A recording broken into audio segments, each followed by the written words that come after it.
É isso aí, pessoal. A gente vai falar sobre folhas de estilo, né? Então, elas permitem o uso de formatações homogêneas e uniformes em todas as páginas de um site. Então, isso quer dizer que a gente pode, por exemplo, definir uma nova aparência para os nossos links, tabelas, parágrafos. Uma mesma folha de estilo pode ser importada por qualquer número de páginas, o que permite e facilita que todas as várias subpáginas sigam o mesmo padrão de formatação. Então isso é muito bacana, né? A gente tem um projeto lá, tem um site, tem uma página, e a gente cria uma mesma folha de estilo e todas elas utilizam a mesma folha. Então segue as mesmas regras de cores, né? Formatação. E se um dia for necessário alterar uma determinada formatação, basta alterar uma folha de estilo, né? Então, quero mudar a cor da página, eu tenho um site que tem 30 páginas diferentes. Então, ao invés de mudar página a página, a gente muda uma vez só na folha de estilo e está tudo pronto. Com isso, o uso das folhas de estilo permite maior versatilidade na programação do layout de páginas, sem aumentar o seu tamanho em kbytes. Maior controle sobre os atributos de uma página, como tamanho, cor das fontes, espaçamento entre linhas e caracteres, margem do texto, caixa de texto, botões de formulário, entre outros, e a utilização de layers, que permitem a sobreposição de objetos, né, de camadas, de objetos com textos, imagens e em camadas. O que são folhas de estilo? Olha só. CSS, abreviação de Cascading Style Sheets, que significa folha de estilo em cascata, é o padrão de formatação definido pelo W3C. Né? Já venho falado com vocês aí sobre a W3C, que é essa organização aí que vem normatizando e fazendo recomendações de programação para a web. CSS é uma linguagem para estilos que define o layout de documentos HTML. HTML pode ser usado indevidamente para definir o layout de websites, contudo, CSS proporciona mais opções e é mais preciso e sofisticado para isso. Então olha só, CSS é suportado por todos os navegadores atuais, enquanto HTML deve ser utilizado para estruturar conteúdos, o CSS deve ser usado para formatar conteúdos estruturados. Então a gente observa aí a separação, né? Então, enquanto no HTML a gente está falando de conteúdo, né, da estruturação deles, lá no CSS a gente está formatando esse conteúdo que veio estruturado. E aí ele mostra aqui o autor como que a gente faz, né, para criar um arquivo CSS no NetBeans. Manda clicar em arquivo, depois em novo arquivo, escolhe o tipo, né, folha de estilo em cascata, que está dentro da aba web, e depois escolher um nome, por exemplo, estilo, e clicar em finalizar, né? Então aqui está mostrando a imagenzinha de como que a gente cria essa folha de estilo lá no NetBeans. Então olha só, pessoal, estou aqui no NetBeans, no nosso projetinho TestDAO, né? Então aqui tem nossos arquivos HTML. Vou criar aqui nessa pastinha páginas web, ó, com o botão direito novo. Aqui para mim não está aparecendo opção, então vou clicar em outros. Aqui em outros, ó, vou ter na categoria web aqui, ó, folha de estilo em cascata. Vou clicar em próximo e vai pedir o nome do arquivo, né? Vou chamar ele de estilo. Pronto, escolhi o local certo já, ok, finalizei. E olha só, ele criou para mim um arquivinho dentro aqui do nosso projeto, o arquivo estilo CSS, né? Inicialmente aqui ele está vazio, certo? E a gente vai colocar o conteúdo nele. Antes de criar os estilos da nossa página, é necessário que esta referencie o arquivo estilo.css, que acaba de ser criado. Então, para isso é necessário incluir o código a seguir dentro do cabeçalho da página. Então, dentro do nosso arquivinho HTML que a gente tem lá, a gente vai adicionar uma linha, essa linha aí que é o link rel style sheet type text css href estilo.css, que foi o arquivo que eu acabei de criar.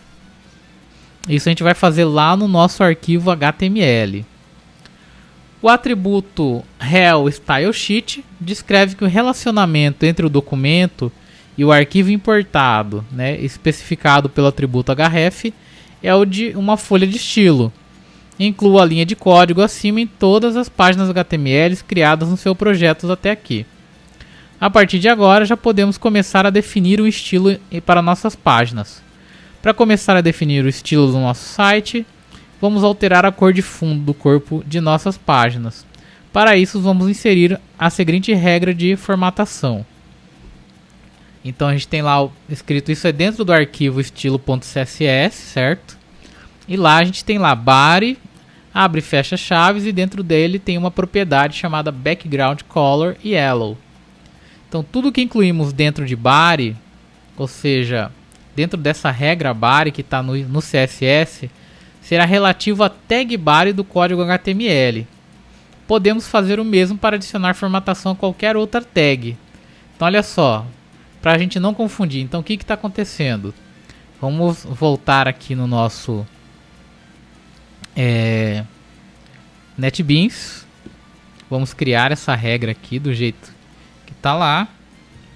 Então ela chama body, né? E eu estou colocando aqui a propriedade background color e o valor que está lá é yellow. Pronto, salvar. Então aqui está o estilo, tá? Vocês verem aqui. Aqui a gente criou lá aquele código. Só que a gente ainda não alterou o nosso arquivo do HTML, tá? Vamos alterar o arquivo do HTML aqui. Então aqui dentro a gente vai colocar aquela linha que o autor pediu pra gente colocar.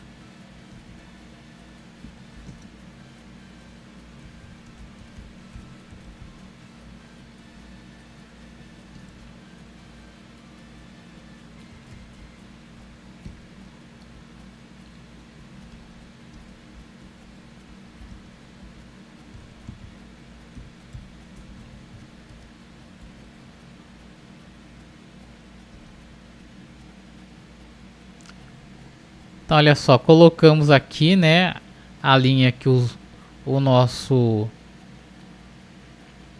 autor pediu. Então tem lá link rel, style sheet, né, type, text css, href, estilo css, que é o nome do nosso arquivinho aqui, né?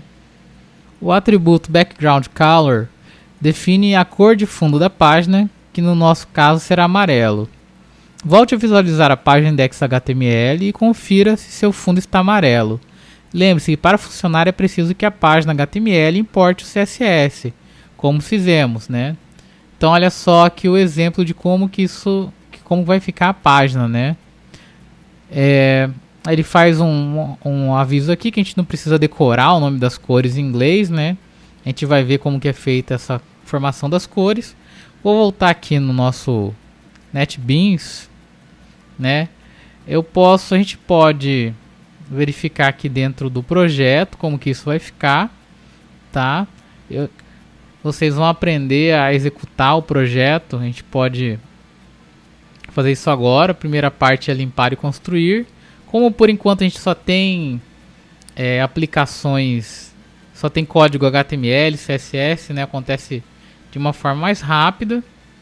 Tá, eu vou executar aqui para vocês o projeto, para vocês verem, ó. Então ele vai fazer uma série de configurações aqui, ver que ele está trabalhando com banco de dados, ele vem com Glassfish, que é o servidor, tá vendo, ó. Então ele começa a trabalhar com vários softwares aqui, o NetBeans. Para a gente vai ser super importante nas próximas partes da disciplina, tá? Por enquanto é uma página simples de HTML com CSS, mas é bom para a gente já vendo ele executando, né? Então olha só, tá aqui a nossa página, o nosso index, né? Com fundo amarelo lá, nossa página que tínhamos criado. E aqui ele já mostra o arquivo CSS fazendo a configuração com fundo amarelo, certo? Formação das cores. As cores primárias de um monitor são vermelho, red, né, verde, green e azul, blue. pois os comprimentos de onda vermelho, verde e azul constituem a base para todas as cores da natureza. Todas as outras cores do espectro são criadas pela combinação de diferente quantidade desses 3 comprimentos. Por exemplo, se as 3 cores primárias estão presentes com a máxima intensidade, obtemos a cor branca. Se as 3 estão ausentes, obtemos a cor preta. Quando as cores primárias se sobrepõem 2 a 2, elas geram outras 3 cores, ciano, magenta e amarelo, chamado de cores secundárias. Vamos ver agora na figura a formação das cores secundárias. É uma figura que está aí disponível para vocês. Nós temos as cores primárias, na parte de fora, e entre elas, as sobreposições, as cores secundárias. Vamos repassar aqui então, essa revisão sobre a formação das cores. Então, para formar as cores na tela do monitor, o computador utiliza o sistema Red, Green, Blue, RGB. O monitor é capaz de projetar 256 níveis de intensidade diferentes para cada uma dessas 3 cores. Por exemplo, se ele projeta o nível máximo do vermelho, o mínimo do azul e de verde, o que aparece na tela é o vermelho.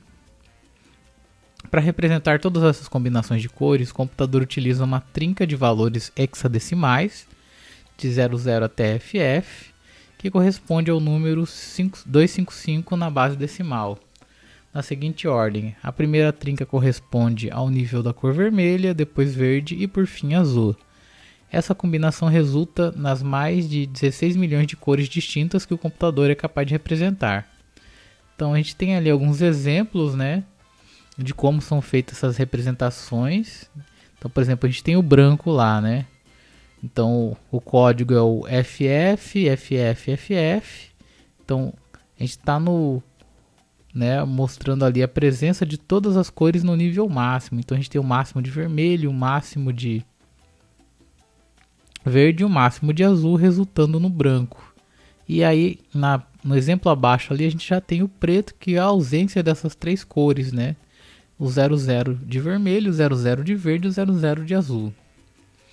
E aí a gente tem outros exemplos aí que são disponibilizados para vocês. Como explicamos, podemos alterar a forma como as tags HTML são exibidas pelo navegador utilizando o CSS. Então, no último exemplo, alteramos a cor do corpo de fundo, do body, das páginas. E aí a gente tem aqui abaixo um outro código que ele vai alterar outras características todo o nosso documento HTML ali. Então a gente tem algumas outras propriedades nessa regra CSS que foram colocadas para o elemento body, tá? Então aqui a gente tem um exemplo do que resultou nessa modificação. Então a gente tem ali o background image, URL, fundo.png. Então a gente precisa ter essa imagem, esse fundo, tá? Aí ele vai colocar algumas propriedades como position, repeat, attachment, que vai definir como que esse fundo aí essa imagem, esse fundo PNG vai se comportar. Temos um background color, uma font family, qual que são as fontes que nós vamos usar, o tamanho da fonte, o tamanho da margem, e a cor do texto. Então a gente vai trazer aí o texto, e o nosso exemplo lá do nosso HTML vai ficar nesse formato aí, tá? Vamos só comentar aqui sobre esses atributos. Então olha só, o atributo background image define que a imagem fundo.png, localizada na mesma pasta que os arquivos HTML. Então olha só, quando a gente definiu ela aqui no exemplo, que a gente colocou na URL fundo PNG, ela está dentro do mesmo nível dos arquivos HTML, tá? Então ele será o papel de parede das páginas do site. Então a gente tem esse arquivo, o arquivo é somente esse pedaço dessa imagem que está aparecendo para vocês, tá? Vocês podem fazer um teste, pegar um pedaço de imagem também. O atributo background position define que a imagem ficará à esquerda, left, da página e no topo. Se definirmos background position 2 cm, 2 cm, por exemplo, ela é posicionada a 2 cm da esquerda e a 2 cm do topo. Com o background position 50%, 25%, a imagem é centrada na horizontal e a 1/4, 25% para baixo. Para o background position bottom right, a imagem é posicionada no canto inferior direito da página.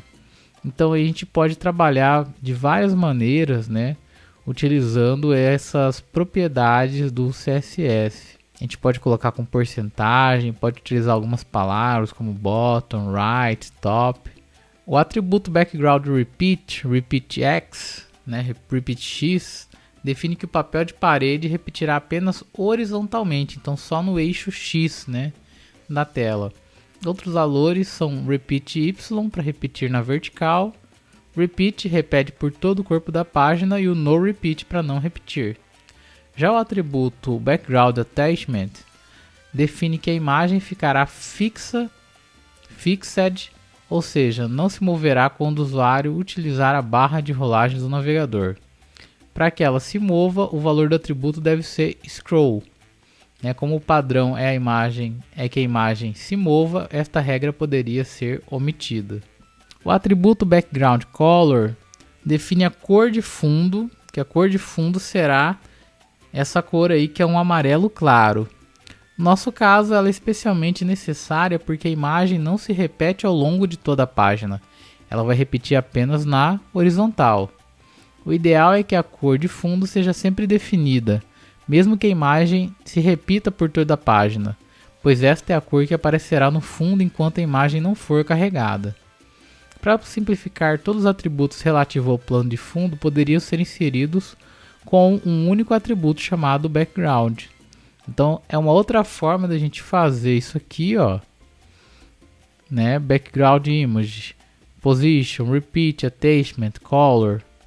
A gente pode chamar apenas de background e colocar os vários valores ali para esse background. Eu não recomendo muito a gente reutilizar dessa forma, porque é bom a gente identificar cada uma dessas propriedades para que no futuro, quando a gente for dar alguma manutenção ou alguém for pegar o nosso código, possa entender melhor, né, e possa ter uma melhor manutenção desse código. A declaração abreviada deve seguir sempre esta ordem: background color, background image, background repeat, background attachment e background position, né? Isso é uma dica aí que o autor trouxe pra gente, bem bacana. Não foi apenas o fundo da página que foi alterado. O atributo font family está definido que a fonte utilizada na página será a Arial. Se não houver esta fonte instalada, o navegador tentará utilizar a Helvética. Se também não houver, ele tentará utilizar a sans serif. O atributo font size indica que o texto terá tamanho de 14 pixels. Então a gente já tem algumas configurações aí de fontes de texto para nossa página também.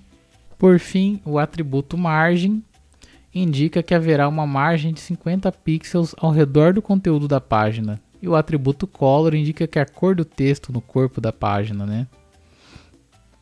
Na figura a seguir, vamos ver ali que as outras páginas do site também seguem o estilo da página index.html. Então, se a gente tiver mais de uma página ali e chamar o estilo, todas elas vão seguir esses estilos aí, essas configurações que foram feitas.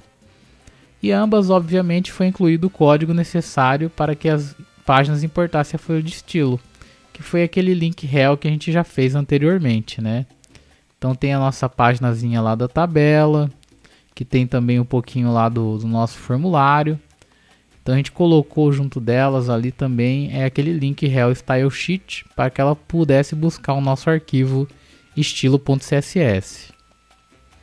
Outros atributos que podem alterar o texto da página são text-align, que define como o conteúdo estará alinhado, né? Text indent permite que seja definido um recuo à primeira linha de um parágrafo. O word spacing define espaçamento entre palavras do texto. Letter spacing define o espaçamento entre as letras de texto. Line height, né, define a altura de cada linha. Então a gente tem vários outros atributos aí que a gente pode trabalhar, tá? Com a parte de texto. Lá nas tabelas, né, os atributos acima também podem ser utilizados para alternarem a formatação de outras tags. Então vamos definir aqui um exemplo de uma tabela. Então aqui embaixo a gente tem como que um código que a gente definiu para o elemento table, para o elemento th, para o elemento td, né? Então a gente fez algumas configurações ali na largura, o tamanho da fonte, alinhamento, como que a borda vai se parecer, o espaçamento da borda, né? Ali no TH, como foi feito esse background color, a cor do texto, estilo do texto, né? Também esse espaço que a gente vai ter desse padding aí, esse espaçamento que a gente vai ter. Então fizemos algumas configurações aí para esses 3 elementos da HTML. Então olha só, nossas tabelas ficaram desse jeito, ó. Ficaram já diferentes, fizemos algumas configurações, né? Então a partir desse CSS aí que foi modificado, as nossas tabelas também tiveram essas modificações. Então olha só, a primeira coisa feita no código foi definir a formatação de toda a tabela. Primeiro definimos que a largura da tabela será de 400 pixels, que é o tamanho, e o tamanho da fonte do texto será de 16 pixels, enquanto o restante do corpo da página é de 14, e que o texto ficará centralizado, né? Então olha só como fica diferente. O atributo Border Spacing está definindo que o tamanho do espaçamento entre as células da tabela será de 2 pixels. Este atributo não é reconhecido por versões antigas do Internet Explorer. Nestes casos é preciso incluir o atributo Cell Spacing 2 na tag Table do próprio HTML. Para garantir que sempre funcione, altere tanto o HTML quanto o CSS. Os atributos Border Top e Border Bottom definem respectivamente a borda superior e a borda inferior da tabela. Para utilizá-los é preciso definir a largura da borda, o estilo da linha e a cor, nesta ordem. Por exemplo, Border Top 2px Solid Head, né, define uma borda de 2 pixels sólido, ou seja, uma linha contínua, né, e da cor vermelha. Os estilos além de Solid podem ser Dotted, que é pontilhado, Dashed, que é tracejado, e Double, que é duplo, entre outros. Também existe o Border Left, a borda esquerda, e o Border Right, à direita. Para definir uma mesma borda ao redor de todo o conteúdo, podemos utilizar o atributo Border, com a mesma sequência de valores, largura, estilo da linha e cor da borda. Após alterarmos a formatação de toda a tabela, definimos um estilo específico de seus cabeçalhos, TH. Nesta ordem, a cor de fundo será azul claro. 2. A cor da fonte será preta. 3. O texto estará em itálico. 4. Haverá um espaçamento entre os cantos e o conteúdo da tag de 10 pixels. Este último atributo, chamado de padding, também pode ser atribuído individualmente, padding left, padding bottom, etc. Além disso, podemos inserir 4 valores distintos em um único padding. Então, a gente pode observar que existem alguns desses atributos que a gente pode dividi-los entre direita, esquerda, topo, né, base, que é o bottom.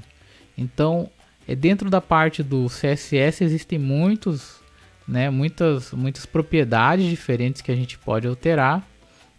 Eu sempre recomendo que vocês deem uma olhada no site da W3C, que lá eles têm detalhado todos esses valores, tem um espaço para vocês fazerem os testes, então é super bacana aí para vocês. O primeiro corresponderá ao padding top, o segundo ao padding right, o terceiro ao padding bottom e o último ao padding left. Por exemplo, o padding 10px, 5px, 15px e 20px define 10 pixels para o topo, 5 para o canto direito, 15 para a base e 20 para o canto esquerdo.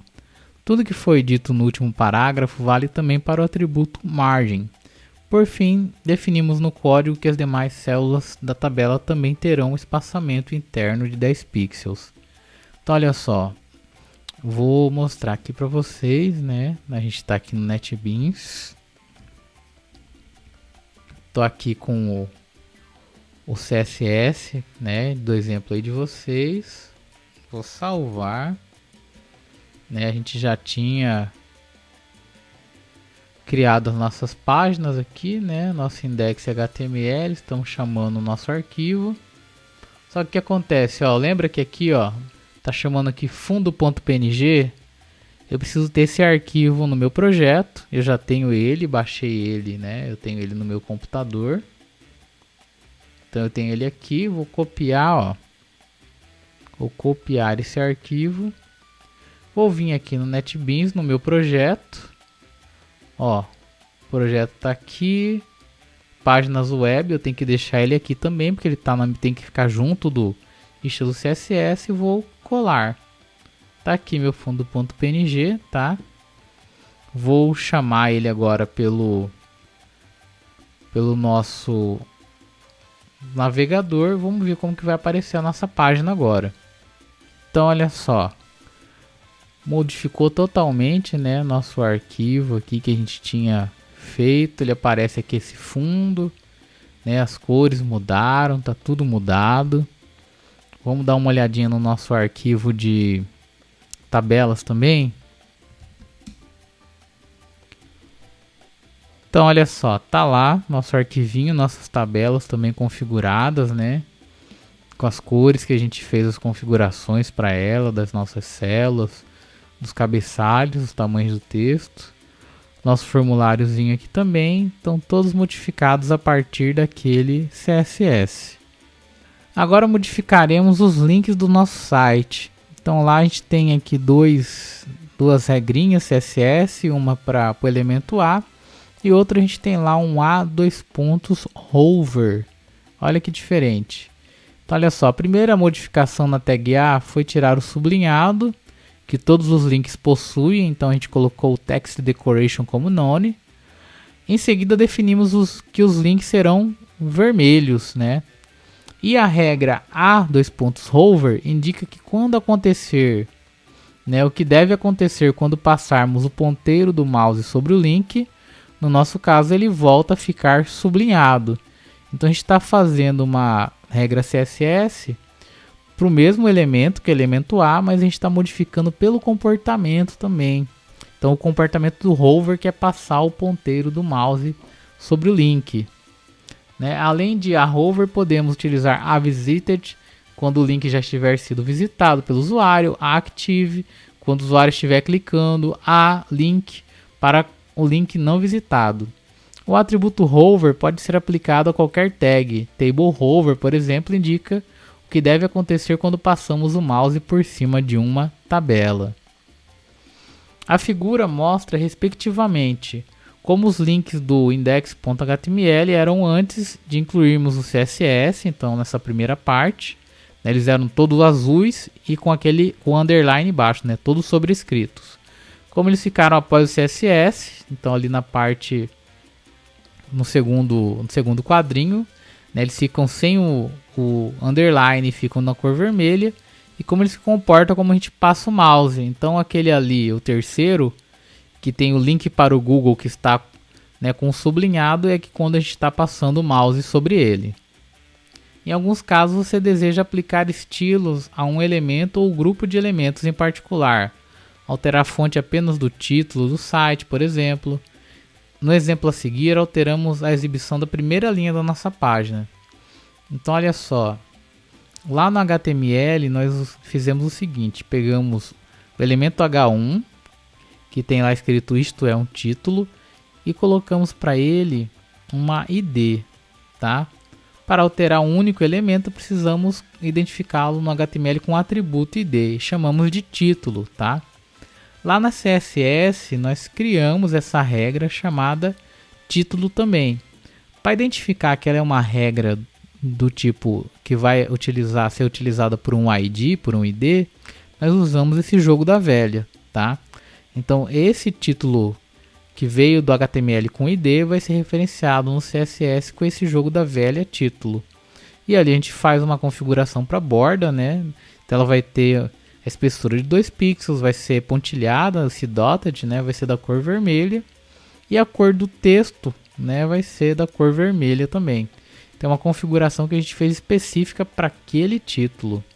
Podemos utilizar CSS também para determinar a posição que os elementos ocuparão na página, como os atributos left, right, top e bottom, que define a quantidade de espaços que colocaremos ao redor dos elementos. Além disso, precisamos definir se o atributo position receberá valor relativo ou absolute. O primeiro indica mudança em relação àquela que seria a posição original do elemento na página. O segundo indica a posição absoluta, independente de qualquer outro elemento presente na página. Para especificarmos qual é o trecho do código na página HTML, nós vamos utilizar a tag div. Essa tag não adiciona qualquer formatação ao conteúdo. Sua finalidade é delimitar um espaço da página que receberá alguma propriedade. Então essa div ela vai ser como se fosse um container para a gente poder fazer configurações com ela, tá? Então olha só, nós temos ali duas divs, né? Uma chamada class título 1, outra class título 2. Né? E ali a gente tem as configurações no CSS, ó, escrito assim, título div.título 1 e div.título 2. Então essa é uma forma também da gente trabalhar com CSS, ao invés da gente utilizar o ID aqui, né, como a gente utilizou, e aí lá no CSS a gente chama ele por um jogo da velha. Com a classe aqui, com a classe, eu posso fazer esse tipo de definição, ó, colocar o nome do atributo, nome do elemento, ponto, o nome da classe. Então é div.título 1 e na outra regra div.título 2.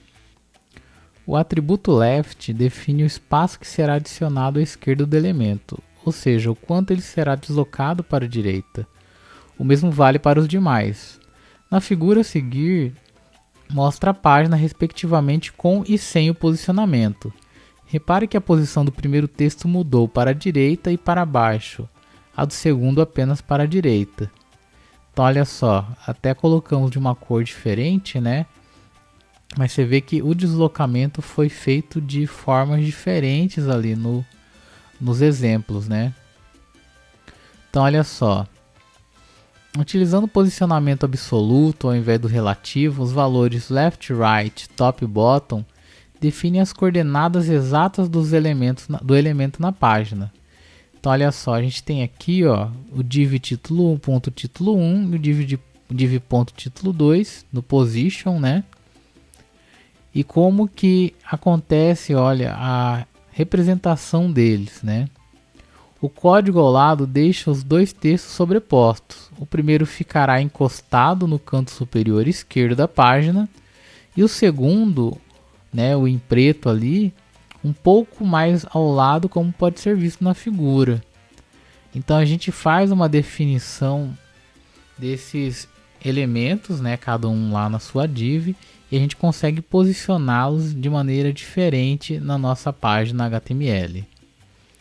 Esse atributo zIndex, que é esse último atributo que está em cada uma dessas regras, simula um espaço tridimensional, como se o elemento estivesse em camadas. Elementos com índice maior se sobrepõem àqueles com índice menor. É por isso que no segundo texto aparece atrás do primeiro na figura. Um elemento posicionado absolutamente não cria nenhum espaço no documento. Isso significa que a posição do restante da tela não será afetado por ele. Então olha só, né? Então quem que tem o menor zIndex, né? É esse aqui do título 2. O título 1, ele está com zIndex 2. Então logicamente nós vamos ter essa sobreposição através desse atributo. Pessoal, essa parte de CSS é extensa, o conteúdo é muito longo, então vocês têm muitas coisas para verificarem. Esse é o básico, esse é interessante que vocês façam os exemplos, tá? Como eu sempre tenho dito para vocês, o site da W3C, né? Eu vou até mostrar aqui para vocês, ó.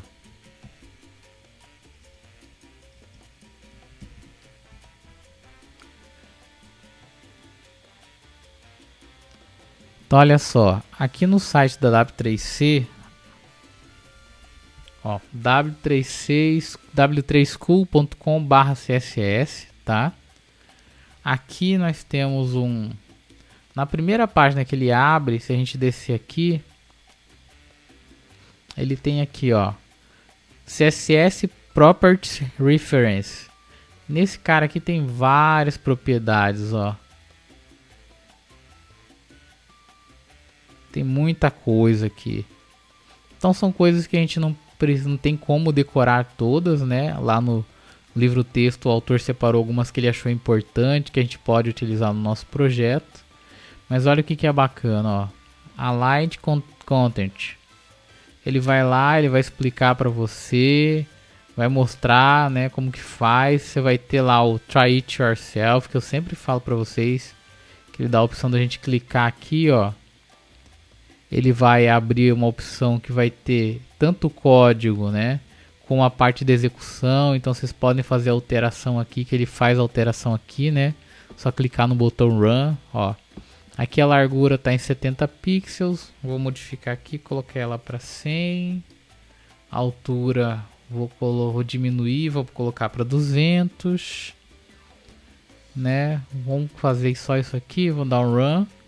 Olha só, já modificou aqui do lado, né? Então é uma ferramenta ótima para o estudo aí do CSS de vocês, tá? Façam esses exemplos aí. Colocamos aqui, né? Mostrar para vocês os exemplos. Colocamos aqui o ID1, né? No HTML. Isso é um título.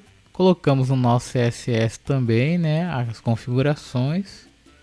Salvar aqui, né? Salvar. Ó, a página como ela estava aqui, vou dar um refresh.